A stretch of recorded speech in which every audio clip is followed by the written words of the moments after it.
is up, everybody? This is your boy, Teran Rodriguez, bringing you another edition of Set Point.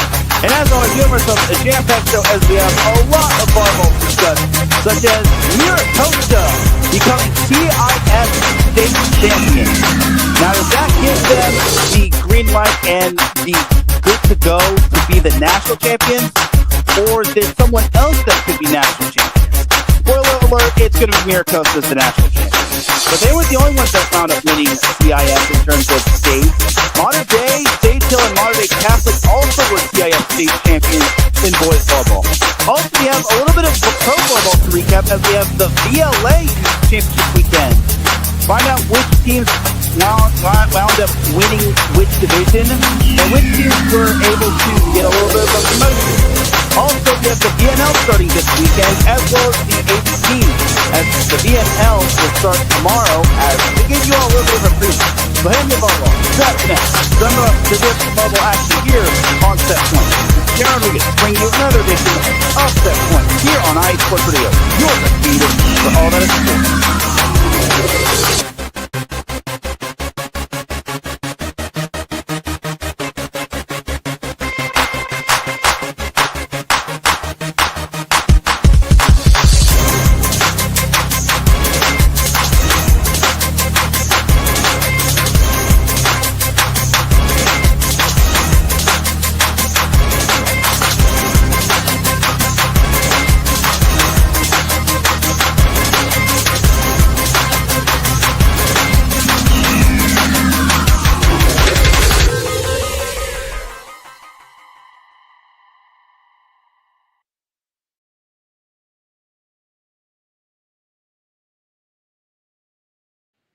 And welcome one, welcome all to another edition of Set Point. Thank you all for joining me on this beautiful Monday afternoon, Monday evening, Monday wherever you are listening from. Either way, you've made your way to episode 301 of Set Point. And without any further delay, let's begin. But first and foremost, Set Point would not be where it's at without iSports Radio providing the platform to go live on StreamYard or on Twitch, if that is possible. Please do follow iSports Radio on several different social media platforms such as X, Instagram, Facebook, and TikTok. Also, make sure to subscribe to iSports Radio on YouTube. It would greatly, greatly mean a lot. We are trying to reach 500 subscribers, and we're on the road to doing so. We just recently surpassed 400, and with your help, we can definitely make it to 500. And also make sure to comment whether it's on this show or any other show that you subscribed because of Set Point. It would really mean a lot if you did. Also, check out our website, iSportsRadio.com, for all the latest sports news, our blog, our pages dedicated to each podcast, such as Set Point, our merchandise shop where you can cop t-shirts, tank tops, hoodies, and so much more. Also, check out the Hall of Fame, where yours truly is Hall of Fame inductee number 10. Also, check out our Fans of the Month and our blog as well. For the last 11 years, iSports Radio has been bringing you amazing content, ranging from interviewing legendary athletes, coaches, and other authorized media personnel, to building tailor-made shows dedicated to all major sports stages around the country. Thank you to everyone for all of your support and for making iSports Radio your direct feed for all that sports. A huge shout to our sponsors, Planet Jerky, Premium Brisket Beef Jerky, Seal the Deal, Wax Seals, and Vital Apparel. So without any further delay, let's get on in to what some of our sponsors are all about. See you on the other side.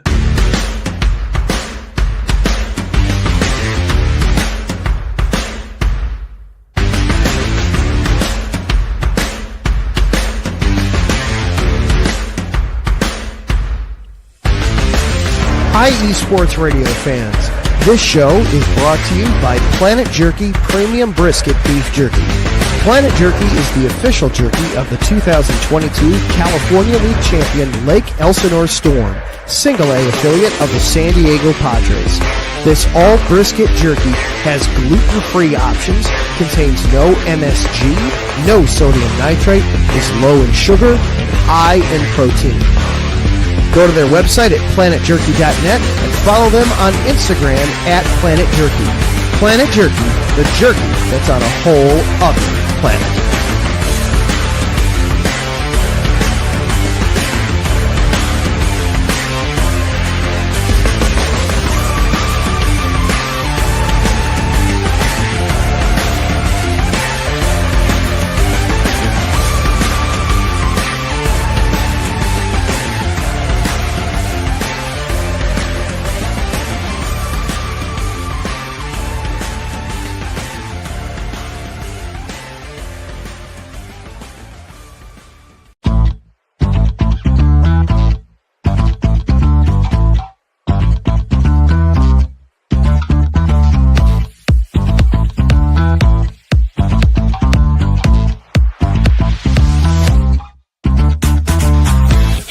Hey there, IE Sports Radio fans. Be sure to check out our sponsor, Seal the Deal Wax Seals by Cecilia B. You just finished your very own wedding or baby shower invitations and you're looking for that extra special touch? Maybe you just wrote a letter to a relative or a friend and you want to add to their smile when they receive it. Then seal the deal with Cecilia's handmade sealing wax stamps for your invitations, letters, and gifts. You bring the deal, we'll bring the seal. You can find them on Instagram at sealthedeal_wax stamps and on Facebook, Seal the Deal Wax Seals.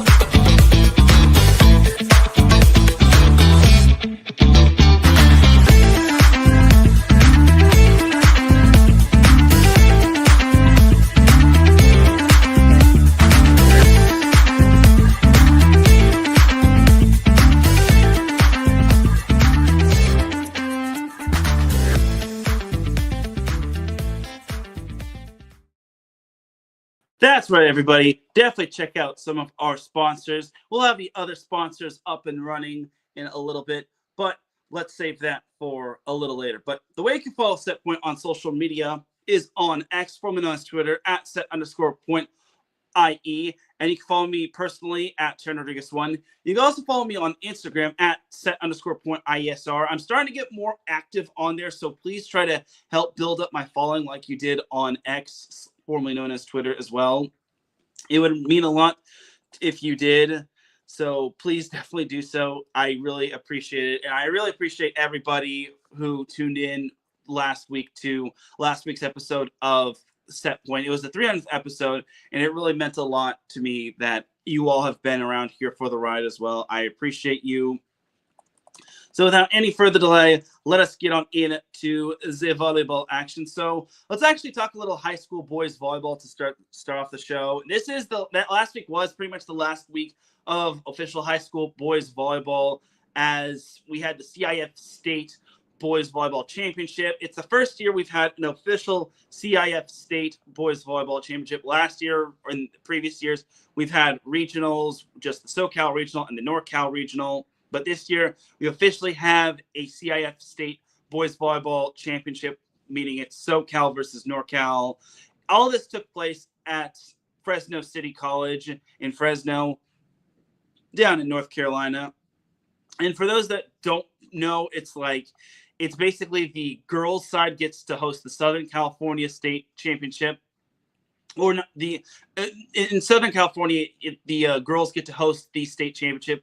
Whereas this year, it's the boys. They'll be hosting they hosted the boys state championship in boys volleyball. So there you have it right there. That's a little bit of lore, in my opinion, and that's what I think was the reasoning why the boys volleyball state championship was held in Northern California and not Southern California.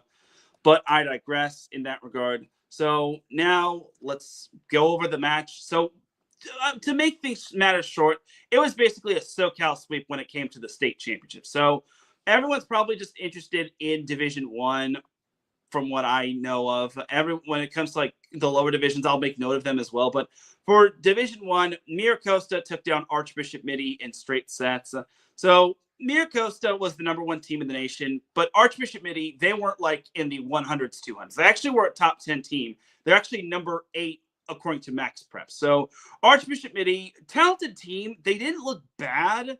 It's just that Miracosta was on a whole different level. Miracosta was absolutely amazing in this matchup.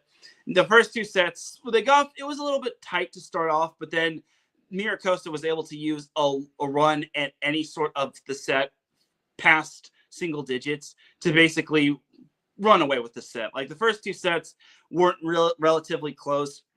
The third set looked like it was going to be a runaway for Miracosta, but Archbishop Mitty really locked in. They used I think it was a 5-1 run, if not a 6-1 run late in the set to pull within one. They were down 22-21. It looked like there was going to be some hope for the Monarchs of Archbishop Mitty, but Miracosta was able to use a 3-0 run to win the third set and clinch the state championship.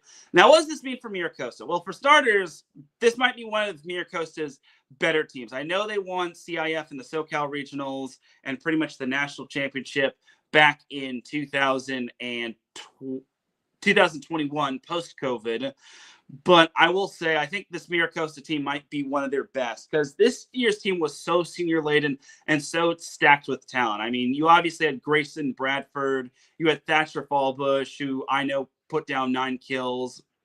You had Alex Hines and Wyatt Davis. You had Andrew Chapin. Those 5 seniors really carved they really left their mark when it came to Miracosta. And then for Mateo Furbringer, only a sophomore, he really stepped up. He was locked in.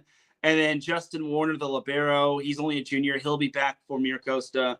So obviously this year's team will be national champions. I would be surprised if Miracosta was not the national champion in boys volleyball, whether it's via Max Preps or whether it's via USA Today. I think that Miracosta is the boys volleyball national champion. As Ralph Cleese pops in the chat room, he says, "Have a great show, sir. Let's go." Thank you, Ralph. I really appreciate you popping into the chat room. It means a lot. So definitely also leave your comments, as long as they're PG related or volleyball related as well. I'll try to get to them. My boy Marcus Los Great also is in the chat room. He says, he says, salute to you too, Marcus. Thank you for popping in, my brother. So getting back to the CIF state championship, Miracosta was just straight up dominant. They didn't even drop one set in their run to state. The state championship was just pretty much all Miracosta. They swept Beckman, Newport Harbor, and Huntington Beach in the regionals, and then they just dispatched Archbishop Mitty. So this Miracosta team is going to be losing quite a bit to graduation, but I think this team can definitely be on the rise next year. I definitely think this team has a lot of X factors that they return as well. I think this team is going to be something special maybe in a few more years. And as long as Greg Snyder's still leading that program, I think they'll be fine. Mateo Furbringer, like I mentioned, he returns. He's going to be fantastic. And I think this Miracosta team is going to continue to reload. I don't think they're going to be rebuilding anytime soon. But honestly, Miracosta is just a juggernaut. Now, Archbishop Mitty, on the other side of things, I'll give a lot of credit to Archbishop Mitty. They didn't fold when it came to this matchup, and they could have easily just folded once they touched the court. But I'll give a lot of credit to Archbishop Mitty. They played their tails off. Remember, they have an interim coach, Greg Gallegos, and based on how Archbishop Mitty wound up winning the Northern California Regional, I think Greg Gallegos could be the head coach if he so wants to be. But Archbishop Mitty, they deserve a lot of credit for getting here. They obviously met the expectations, and even though they saw challengers like Clovis and Clovis East, I think they deserve to be in the state championship. But Miracosta was just on a whole other level, and a lot of the SoCal teams from the state championship were basically nationally ranked, and some could even argue that the state championship was not last weekend, but the previous weekend when Huntington Beach and Miracosta played one another, because they were the top 2 teams in the nation. But I digress. So all in all for Miracosta, they were an absolute juggernaut. They did not lose a 5-set match or a best 3 of 5 match to a team in California. They did lose to Marist, which is not in California. They're located in Chicago. And then they also lost to Loyola of Los Angeles, which was in the Best of the West championship, or in the Best of the West tournament, which was all the way back in I think March, if not late February, but I digress. So Miracosta was just absolutely phenomenal, and I gotta give them a salute. They were absolutely amazing. How they'll do next year is dependent on a lot of things. Will they get other like players incoming or outgoing? Will other players be returning some of their top players? Like Corona Del Mar, I think, is the favorite to win CIF State in Division I next year because they return so much talent. And even though they lose Brogan Glenn to graduation, he is bound for UCLA. I think they have their future libero in Chapman Warmington. I think he's going to do great guns for Corona Del Mar next year. And all the other starters return for the Sea Kings. So barring anything drastic, I think this Corona Del Mar team is going to be the early and heavy favorite for next year. And then you also got other teams like Miracosta, obviously, but Loyola, Huntington Beach, I think can definitely contend for CIF State in Division I. Newport Harbor, I think, will definitely contend as well. And a few others. maybe Mater Dei as well. Speaking of Mater Dei, they wound up winning the Division II state championship as they took down Buchanan in 4 sets. Mater Dei lost the first set, but wound up winning the next 3. So in that regard, Mater Dei had no business losing to St. John Bosco on the final day of the regular season. Even if I think they would have lost to Bosco, I think Mater Dei would have probably been in Division II. It just would have been a little bit more of a closer point system. But Mater Dei losing to St. John Bosco pretty much sealed their fate when it came to dropping down to Division II in terms of CIF Southern Section and CIF State. Now, something I would have liked to have seen is I would have liked to have seen Mater Dei in the Division I state bracket. Obviously, that would have meant that they would have played stiffer competition, but I think Mater Dei would have definitely made for something entertaining. I think maybe you could have swapped them out for like either Beckman or Redondo Union, just because I think Mater Dei would have been on more of a full display of talent in terms of them being in the CIF state playoffs. But it is what it is. Mater Dei wound up making history, and they became the first ever team to win the CIF state boys volleyball championship, because they actually played their match on Friday, whereas all the other teams, they played on Saturday. So Division III was actually won by Sage Hill. Yes, the Sage Hill Lightning. They're actually coached by Jordan Hoppy, who is a former Orange Coast College men's volleyball alum and a former Concordia Irvine men's volleyball alum, which I think is pretty cool. I actually got to cover Jordan Hoppy back when he was in junior college at OCC. But one of Sage Hill's players is Jackson Christ, who is a straight-up beast. And the scary part is he's committed to Long Beach State. So we all thought Long Beach State was maybe going to take a step backward with some of their players graduating. Nah, they're not going anywhere. And and I also forgot that Moni Nikolov is leaving to play in the pros. But honestly, I think Long Beach State is going to be even more deadly. This is going to be something scary for the beach. They're going to be really good. And then Division IV, Mater Dei Catholic of Chula Vista wound up winning CIF State in boys volleyball, which I think is pretty cool right there. So like I mentioned, it's a SoCal sweep. Every SoCal team was able to win CIF State in boys volleyball, which I think is pretty cool. So there you have it right there. And that is pretty much it for some high school volleyball until the fall, which will probably be in like late July, early August. That will pretty much be it for high school boys volleyball. I know everyone still has club, but that's kind of a lot to get into. I mean, that's a lot of volleyball to like try to keep track of, not just in California, but everywhere all over the world. So I kind of have to skip club. I mean, if there's anything like notable in terms of like commitments, because class of 2027, you're now going to be eligible to be committing. So you've got lots of talented players. Like on the girls' side, you've got like Ireland Real, Emma Kingston. Those players are going to be eligible to commit. And then on the boys' side, you've got Daniel Booker, Mateo Furbringer, Logan Hutnick. Those players will be eligible to commit as well. So I think it's going to be pretty awesome.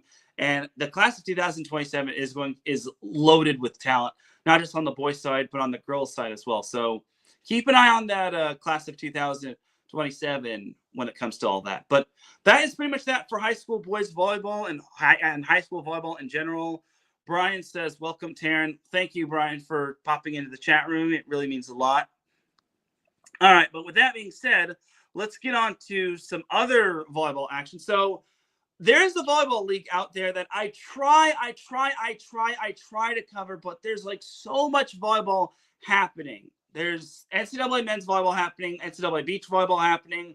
There is the 3C2A men's volleyball happening. There's LOVB, and then there's the PVF. So the VLA is a league that has been around since 2019, if not 2020, where it started off with only a 4-league team. It was just a 4-league team, and then it just kept growing and expanding.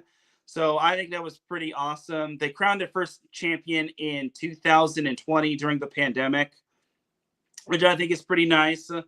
But they actually have quite a number of teams, which I think is pretty awesome. It's awesome sauce. So they actually have 3 tiers, which I'll be 100% honest. That's another reason why I have difficulty covering the VLA or Volleyball League of America. So if it weren't for like the other leagues like the PVF and the AVP and NCAA men's and beach volleyball or anything else, I would have enough time to cover VLA. But if I were to basically cover VLA, my show would be probably 2 hours. So I don't purposefully mean to not cover the VLA or Volleyball League of America. It's just so tough because there's so much volleyball that I have to cover in the span of like maybe an hour 30 minutes and whatnot. So there you go. So the VLA championships were actually held last weekend in Hamilton, Ohio, which is pretty much in the Cincinnati area.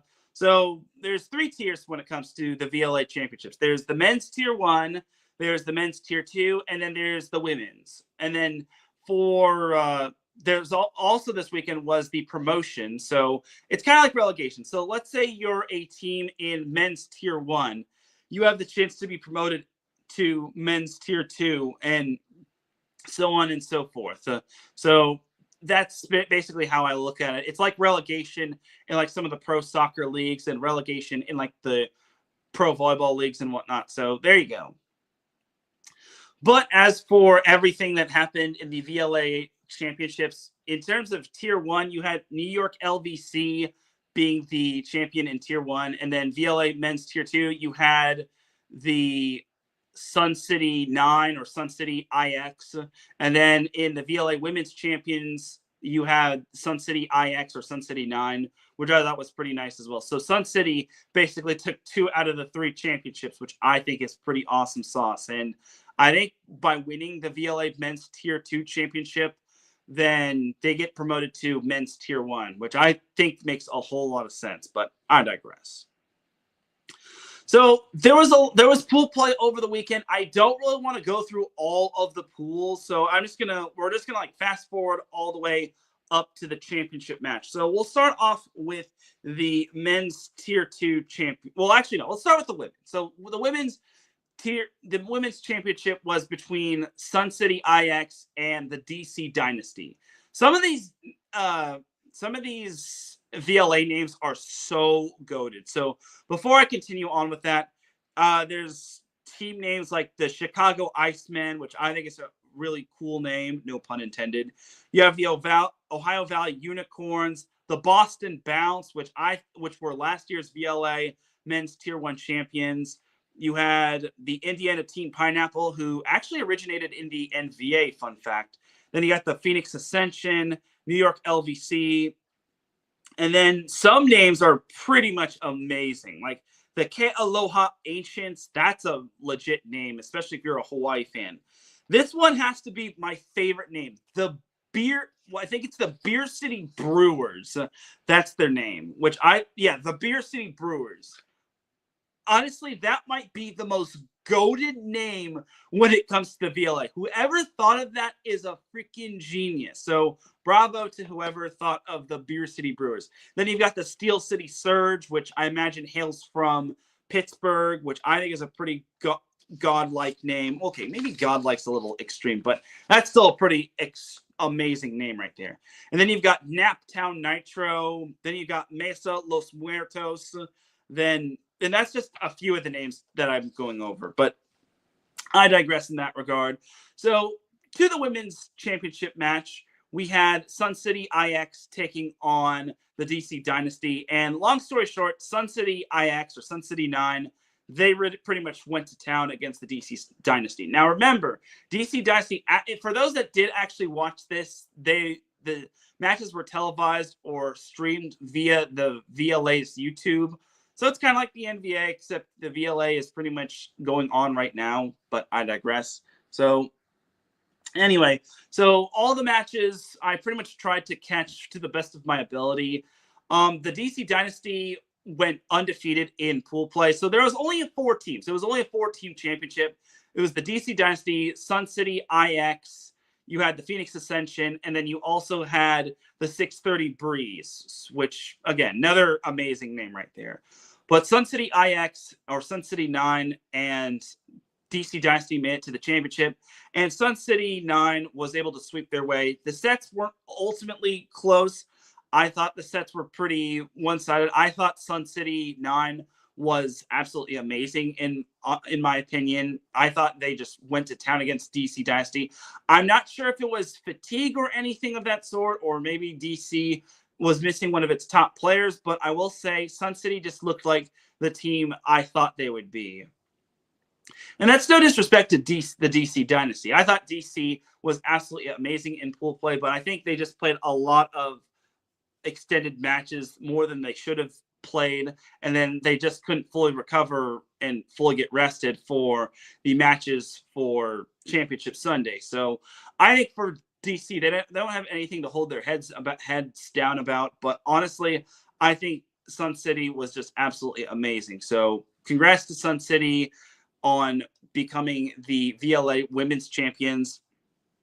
So now let's go to the Tier 2 Championship. So the Tier 2 Championship, okay, this kind of got a little bit of complicated, mainly because maybe all of the VLA matches weren't streamed, or maybe I just missed a few scores. Like, that's kind of my big thing right there. I didn't really know. I couldn't really find a reliable website to go to when it came to getting all of the final scores. I maybe should have asked some of the higher ups in the VLA, but I digress. But the championship match was between Sun City 9 taking on the K Aloha Ancients. K Aloha Ancients took down the Midwest MAC in the semifinals in 4 sets, while Sun City 9 took down Southside Extreme in straight sets. But in the championship match, Sun City 9 was able to take down the K Aloha Ancients in straight sets. But all of the sets were relatively close. K Aloha had a chance to clinch the set. They were up 24-23, but Sun City was able to rip off 3 straight points. And K Aloha just made it ever so tight for Sun City in sets 1 and 3. But Sun City was able to prevail and wind up completing the men's and women's championship sweep, which I think is pretty awesome. And Sun City will have the distinct honor of being promoted to Tier 1, which I think is pretty nice right there. So now we jump on into the Tier 1 championship. We had the New York LVC taking on the Chicago Icemen. So the Chicago Icemen, a little bit of lore about them. They actually were undefeated going into the championship match. They were 21-0, which no VLA team has finished undefeated, which I think is pretty awesome. Now, the problem with the Icemen is that they actually had 8 players available, which, oh man, this is kind of the problem with the New Jersey Freedom a couple of years ago when it came to the NVA championships. But I digress in that regard. So New York LVC, they actually tied for first in their pool. It was a 3-way tie for first place in Pool B, as the Phoenix Ascension and Indiana Team Pineapple all tied for first place. But thankfully for LVC and Team Pineapple, they were able to advance to the semifinals, where New York LVC took down the Boston Bounce in straight sets. And then for the Chicago Icemen, they swept Indiana Team Pineapple. So that set up the LVC versus Icemen matchup. So another bit of lore trivia when it comes to these two teams. They actually both had 2 VLA championships going into the championship match. So the Icemen wound up winning the first championship, and then the first ever VLA championship, and then you had LVC winning the next 2, and then you had the Icemen winning the next one in 2023. Then in 2024, you had the Boston Bounce winning that championship. So it all came down to this: LVC versus Icemen for all of the marbles. So the first set, it was actually tied 22-22, but LVC was able to take that first set by rattling off 3 straight points. The Icemen actually led for the most part in that first set, but then once they hit the red zone, LVC was ready to lock in. And same can be said for set 2. It was tight throughout most of the set. In the late stages of the set, LVC actually led 23-22, and then the head official called a touch call off of a kill from LVC, and everyone was just outraged at that. Even the commentator, the play-by-play guy, was so baffled by that. I think everyone and their mothers were losing their mind. And eventually it was LVC that wound up winning the second set 25-23. So at that point, LVC was up 2-0 in the match, and the perfect season for the Chicago Icemen was in grave danger. Then in the third set, the Icemen started to look like themselves. They wound up winning the third set 25-17, saying, let's put those brooms away, boys. And then the fourth set, they jumped out to an early 6-1 lead. They eventually led 10-4, but LVC did not quit. They were pretty much right on their coattails. I think they even took the lead briefly until Iceman was able to take back the lead with their cold, dead hands, no pun intended, as they took the fourth set 25-19, as that championship match went the distance. But LVC, after they fell behind 2-0, they scored the next 3 points, and then the Icemen scored the next point. So it was 3-3, and then the LVC just went on not a 1-0 run, not 2. They rattled off not 3, not 4, not 5, but 8 straight points to turn a 3-3 tie to an 11-3 advantage. And try as the Icemen did, they couldn't come back, as eventually LVC was able to stave off the reverse sweep and win the fifth set 15-16, clinching the third VLA men's Tier 1 championship, which I think is pretty awesome in my opinion. It was a great, amazing match, and there were some notable players from both of the squads. There's Tanner Maxwell. Well, this was actually came from LVC. So they had Tanner Maxwell, they had Troy Gooch, former UCLA national champion. They also had Tim Ferreter, who is a former NBA player, played for the New Jersey Freedom, and so on and so forth. So I thought that VLA championship was absolutely amazing. The VLA Tier 1 men's volleyball championship was amazing. Huge shout out to Rob St. Clair, who was on the call. He was absolutely amazing. If you don't remember his voice, he was actually the color commentator for the NCAA men's volleyball first round and Final Four last season. So I thought he did a fantastic job, and honestly, for him, he does an amazing job. He also has a bunch of other a sideshow on the side, which covers professional volleyball and VNL as well. So definitely check out Rob St. Clair's work. So all in all, when it came to this whole VLA thing, I enjoyed watching it. I really hope to be part of this, and that's not just me exaggerating, I'm really hoping to be a media member of this, whether it's like sideline reporting or writing the articles and whatnot, or just being the guy that runs the X account.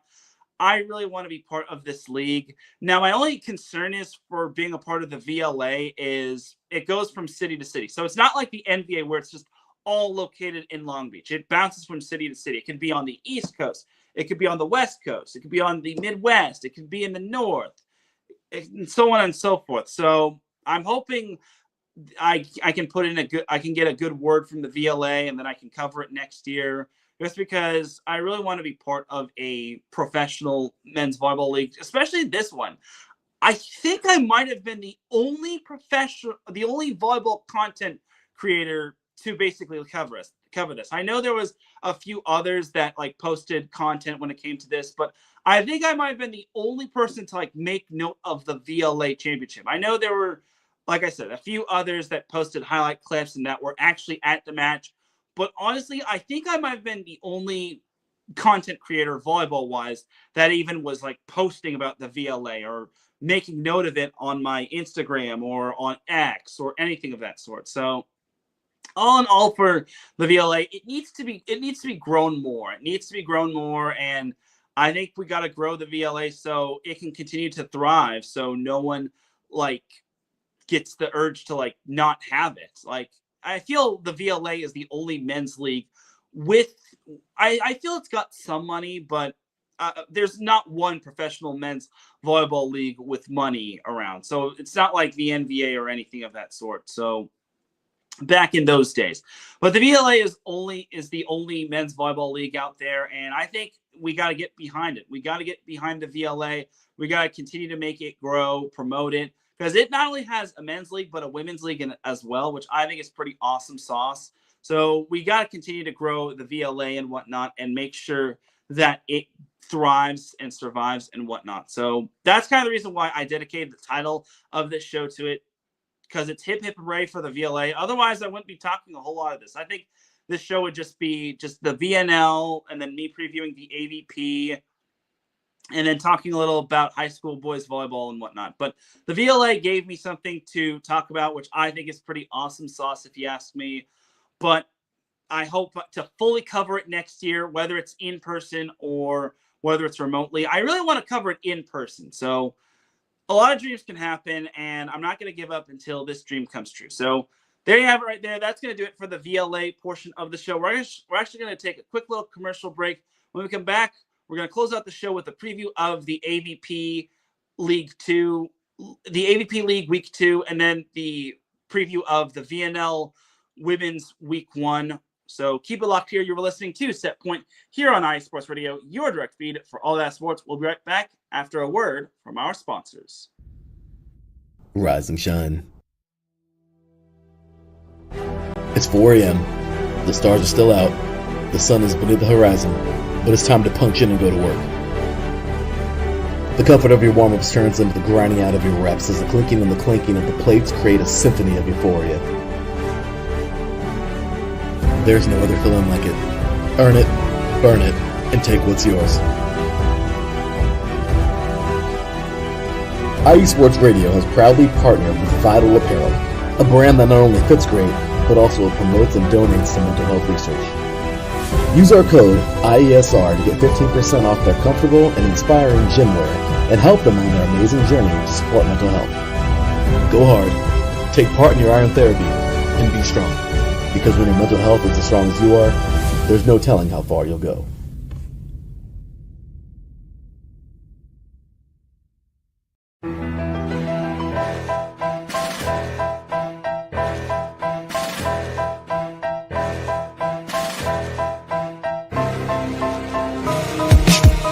For the last 10 years, IE Sports Radio has been bringing you amazing content ranging from interviewing legendary athletes, coaches, and other authorized media personnel to building tailor-made shows dedicated to all major sports cities around the country.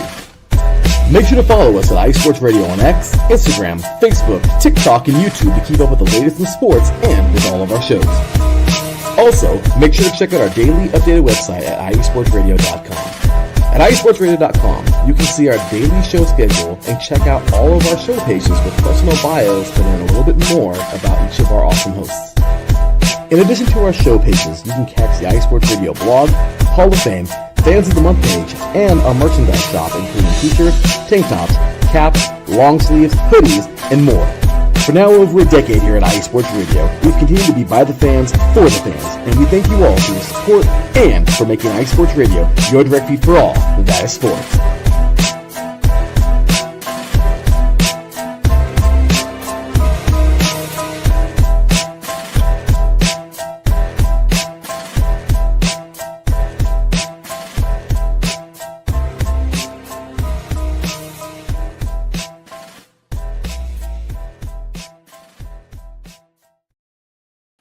That's right, everybody. Definitely check out all of our amazing sponsors and check out our website as well, because we would greatly appreciate it at IE Sports Radio. And definitely do subscribe to IE Sports Radio on YouTube. It would definitely help us out, try to get monetized as well, try to get our names out there as well.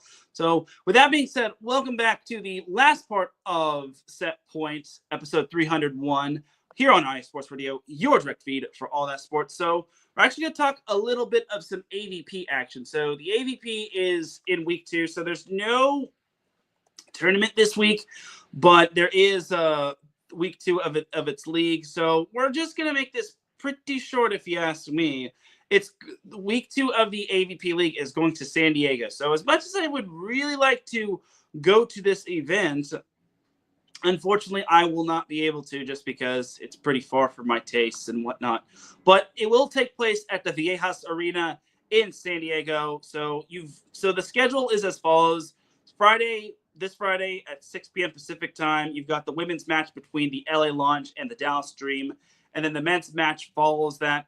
And then at 8 p.m., you've got the San Diego Smash taking on the Austin Aces on the women's side. And then the men's match follows that. And then Saturday, June 7th, at 5 p.m. Pacific time, you've got the Dallas Dream taking on the Austin Aces on the women's side. And then the men's match follows that. And then at 7 p.m. Pacific time, you've got the San Diego Smash taking on the LA Launch on the women's side. And then at 8 p.m., the men's match follows. So again, it's really awesome sauce, and it's week 2 of the AVP League, and some of these teams are going to be playing and making their debut. Like the Austin Aces, they make their league debut. The LA Launch also makes its league debut. Now, the Dallas Dream and the San Diego Smash have actually gotten their feet wet when it comes to the AVP League, so you've got that as well. So the rest of the AVP season is as follows. The next tournament isn't until June 27th through the 29th, which is the Virginia Beach Open. Week 3 of the AVP League is next week at Wayfair Arena in Miami, Florida. And then week 4 of the AVP League is the week after that in East Hampton, New York, which I think is pretty awesome as well. So you have that right there, and it's pretty early when it comes to the AVP League. Every team that played in week 1 of the AVP League is 2-2. So we're gonna get some icebreakers here. So I don't want to look too far into the AVP League, but it's still pretty early. So we shouldn't really hit the panic button when it comes to things like this. So I think it's going to be something special. All right, but that's that for the AVP. I know it was a little bit brief, but there's not much that happened in terms of the AVP. So there you go. All right, now we jump on into the women's VNL Week 1 preview. So let's actually go over the USA roster. So the USA women's volleyball roster is as follows for the VNL. You've got Jordan Poulter, Avery Skinner, Ali Fronti, Morgan Hentz, Lexi Rodriguez, Breon Butler, Maddie Skinner, Taylor Mims, Jenna Gray, Amber Igidi, Anna Dodson, Rachel Fairbanks, Dana Retke, Zoe Jarvis, formerly Fleck, Asia O'Neill, Kalia Lanier, Danielle Catino, Roni Jones-Perry, Sarah Franklin, Lauren Briseno, Olivia Babcock, Tia Jimerson, Ella Powell, Logan Lidnicki, Molly McCage, Mackenzie Adams, Sage Ka'aina Torres, Logan Eggleston, Stephanie Samity, and Serena Gray. So I don't know if this is the full roster. Is this the full roster? Well, this was announced on May 8th. So unfortunately, we don't know we actually don't know the actual roster, the final roster. So let's actually look at the women's roster. So it's not going to be like the actual national team playing. So I guess here are the players as follows: Mackenzie Adams, Breon Butler, Catino. Annie Drews isn't supposed to be on this year on the VNL roster. So there's going to be some new faces and whatnot. Like some of the Olympians, they're actually going to be taking some time off. Like for example, Catherine Plummer, Annie Drews, and whatnot. And then some of the first-time Olympians should be on this year's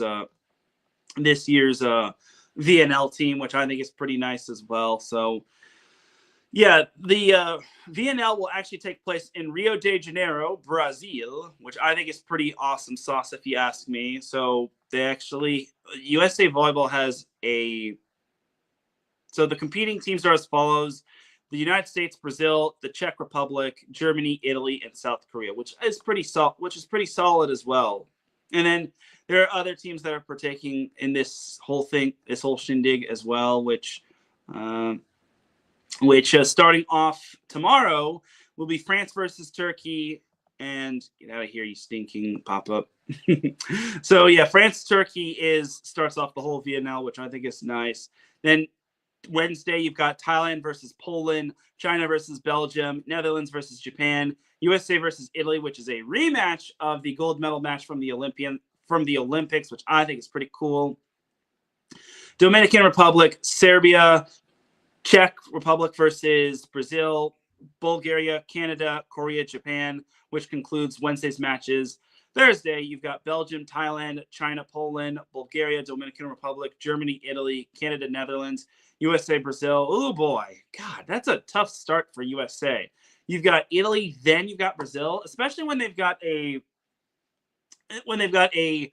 mostly inexperienced roster. And then Friday, you've got France, Belgium, and you got Turkey, Thailand, Dominican Republic, Netherlands, Korea, Italy, Serbia, Japan, Czech versus USA. Then Saturday, you've got Turkey, Poland, China, France, Germany, Brazil, Canada, Japan, Korea, Czech, Bulgaria, Serbia, and Belgium, Poland. And then the U.S. is on a bye for those that are wondering.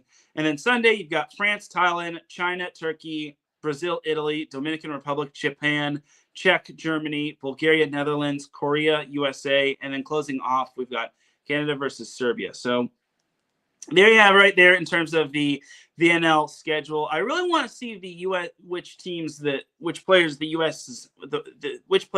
has, which I know for the men's side of things, it's going to be a little bit inexperienced because there's going to be a lot of like new faces because some of the Olympians will have either retired or they've pursued different pastures and whatnot, or all of the above, or they're just taking time off because this isn't the Olympics.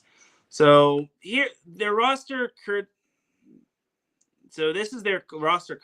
I think it's the same thing as what I just announced. Yeah, it's pretty much the same thing of what I announced previously. So maybe I'm overthinking, and maybe I'm just seeing too much of this. I know they're gonna have to cut this down to like 14 or 15 players, and then have like practice players and whatnot. But I digress. Eric Sullivan will be making his debut as head coach of the U.S. women's national team. So for me, things to watch for when it comes to the U.S., some up-and-coming players that are on the horizon. Obviously, there's no Justine Wong-Orantes, no Annie Drews, no Catherine Plummer, like I mentioned, and so on and so forth. None of those players from the Olympic team, well, most of those players that aren't on the Olympic team are not on this year's VNL team. Like Poulter's on this year's team, which I think is pretty cool if you ask me. And then Rhett Key is back, which I think is also pretty nice. But then you've also got a bunch of young players, and heck, even players that are still playing college, like Olivia Babcock. Like that's probably the crazy thing, because she was the ABCA Player of the Year, which I think is pretty awesome sauce. But she's still playing at Pitt. So the fact that she gets this opportunity to play for the U.S. women's national team in the VNL is just another feather in her cap. My only fear and hope that this doesn't happen is that she gets dinged up and she won't be available for Pitt. But I digress. But interesting fact about this year's VNL team is that the past 3 ABCA National Player of the Year in women's volleyball are playing in the VNL, which I think is pretty awesome. So you have that little Snapple fun fact. I'm just giving out a lot of Snapple fun facts today, but I digress. But yeah, that is pretty much that when it comes to USA volleyball and when it comes to the VNL. Should we expect something big from the U.S. with all this inexperience? We'll see. I think it's going to be a learning process for the U.S.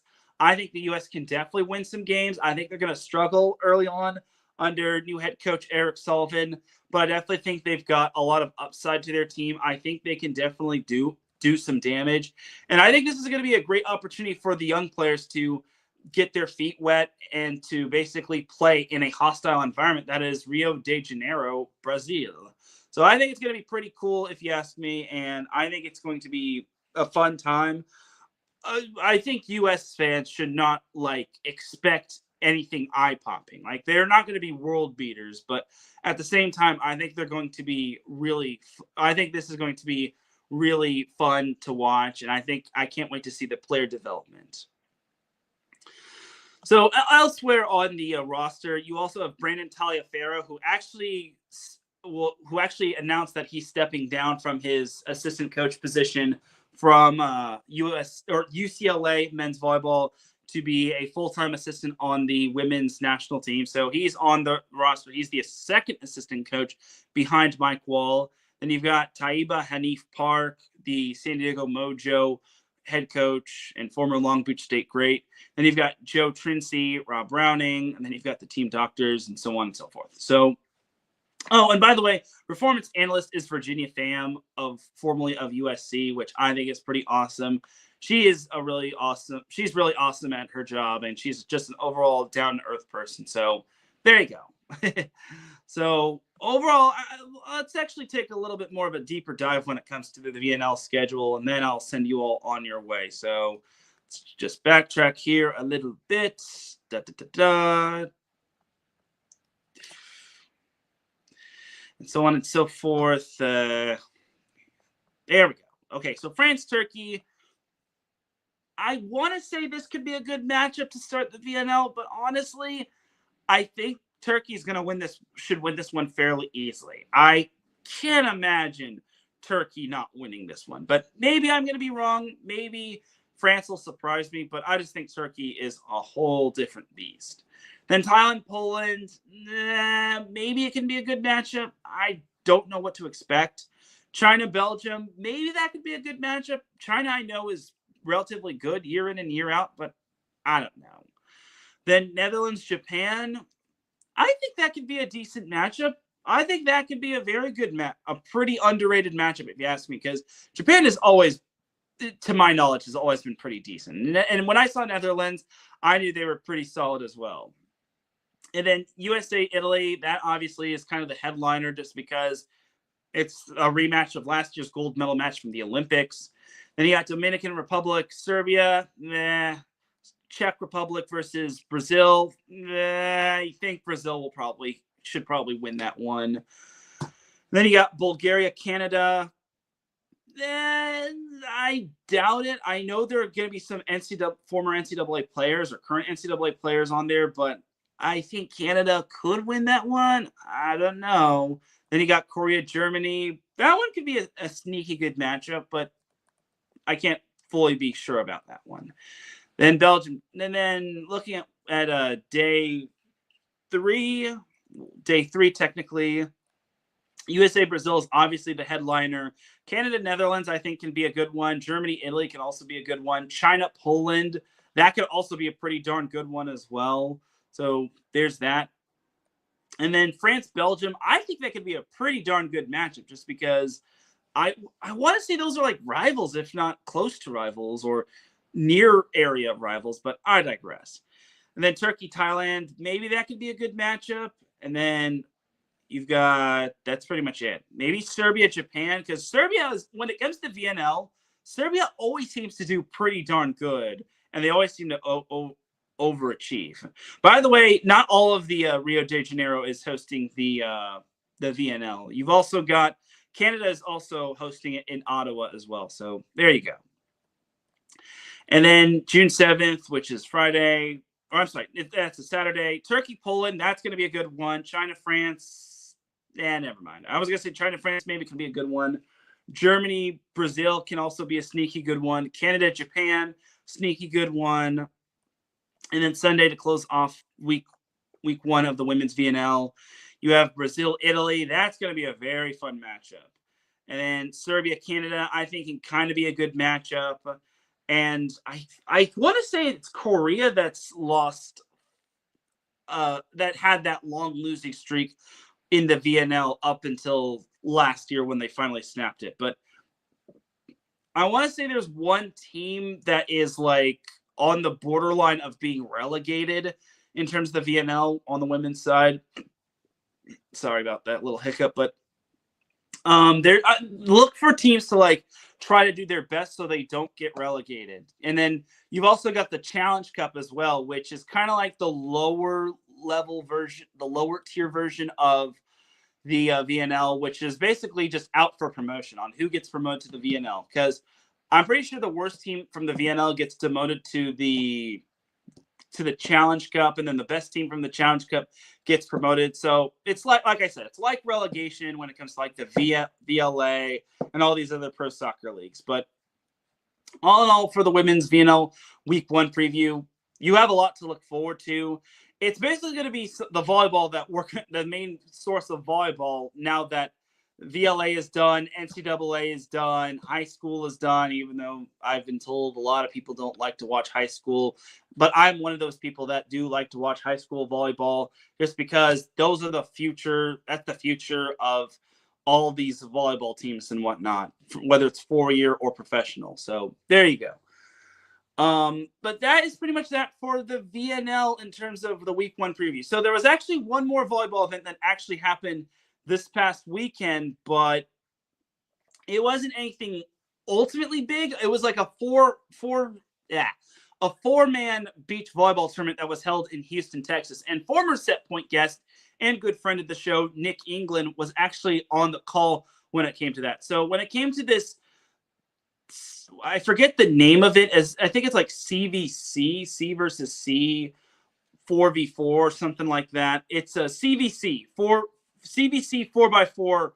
volleyball. So it's like 4-man when it came to that. So it was basically like the whole cash prize was a $230,000, which I think was nice. It took place in Houston, Texas, which I think is also pretty cool if you ask me.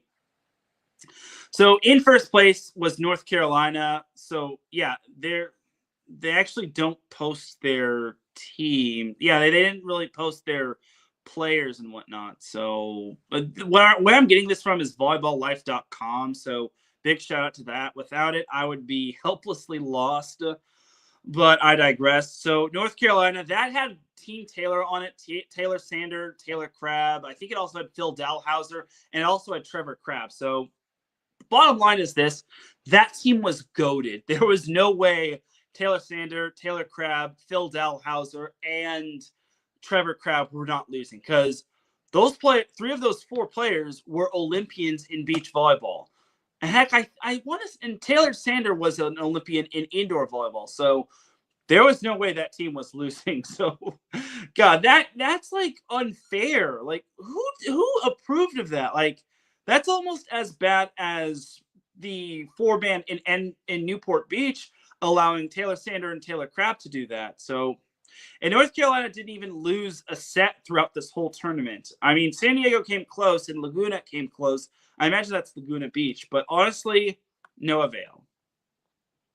So there was actually a women's side of this thing, and the women's 4x4 team New Orleans, or NOLA, was able to win that one, as New Orleans actually had to pull off an upset against Hermosa. So great stuff right there. And there was only one 3-setter when it came to this. So the matches were best 2 out of 3.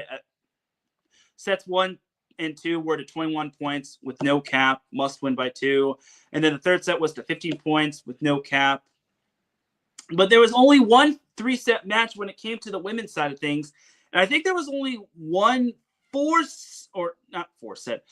were only three 3-set matches, which really kind of sucks, because 3-set matches are what really build the adrenaline in everyone. Okay, there was only two 3-set matches on the men's side. So overall, when it came to this whole 4-man tournament on the men's and women's side, there was only 3-set matches, which really sucks.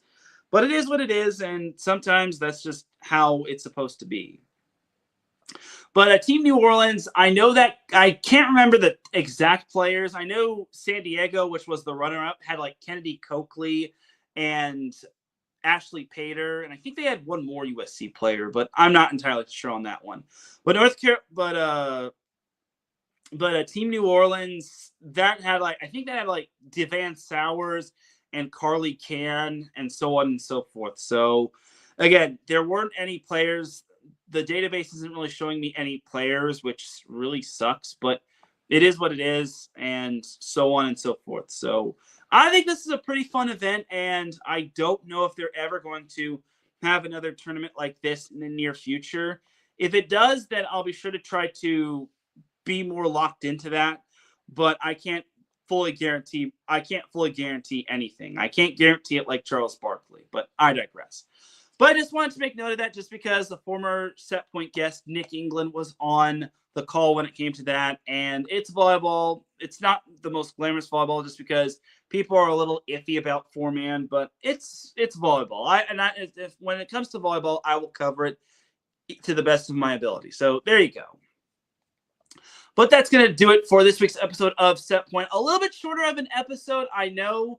It wasn't as long as the previous weeks, but that's what happens when there's not a lot of volleyball. But before we all get on out of here, do what Mr. Davidson Crooks says. Hit that like button. Hit that like button for not only me, Teran Rodriguez, but hit that like button for IE Sports Radio. It would definitely mean a lot. But that's going to do it for this week's episode of Set Point. I'll be back next week with more VNL action. We'll be recapping the women's side of week 1, and then I'll be previewing week 1 on the men's side, and then I'll also be recapping. I'll be recapping the AVP League's week 2 in San Diego. So we have that to look forward to as well. And I think that's pretty much that for all of the volleyball happening. So maybe expect shorter shows when it comes to Set Point.